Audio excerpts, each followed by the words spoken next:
Okay, so we were talking about how culture can influence the psychological parts of sexual dysfunctions.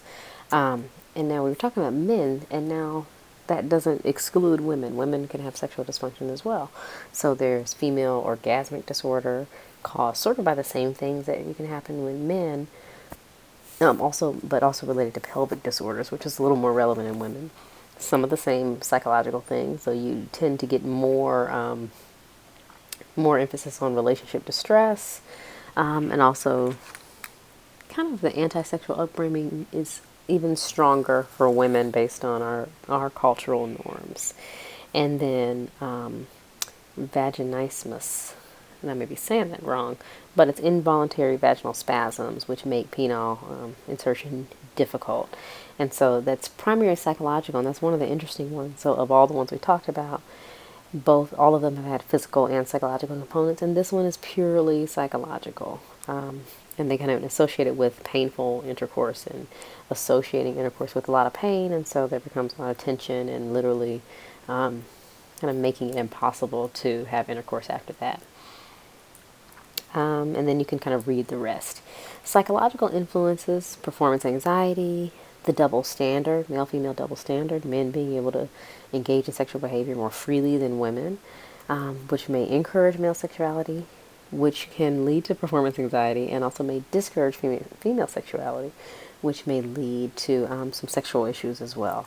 And then there are those sexual scripts. So if you remember in one of the earlier videos, I talked about how when we learn gender identity, we often see a role model, and that role model kind of becomes this image in our head, a schema that then we follow. So when we become a parent, we often parent like our own parents parented us because they became our role model. They're this script that we follow. Well, the same thing happens sexually. In my own work, I talk a lot about how certain images give us ideas about what's okay, and then we do what's okay because we saw those images, because that's the script that we have in our head for what is supposed to happen. I like to use the example, what is a date? What happens when you go on a date? Well, your idea of going on a date before you've ever had a date comes from a script, comes from some idea in your head that you've gotten from watching someone else because you've never had that experience. And the same thing is said about sex. So people's first sexual experience is often related to what they expected that experience to be like. And so their satisfaction with that experience may be correlated with whether or not it matches the schema or the script that they had in their head. So sexual scripts can be descriptions, can tell you what is okay, what's appropriate, and what's not appropriate, which also means when you do something that you feel you want to do, but you've been told is not okay, then that's going to create some discord. That's going to create what we call cognitive dissonance, which you'll learn about shortly. Because there's a distance between what society has said you should be doing and what's actually happening. I'll just make one straightforward point about the sexual effects of drugs. Substances that alter your mental state are going to affect sexual interaction.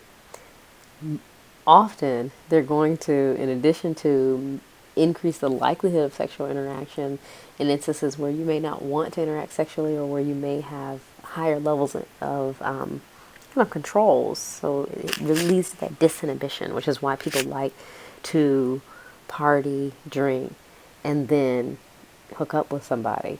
You're more likely to engage in that kind of behavior when you're under the influence of a substance.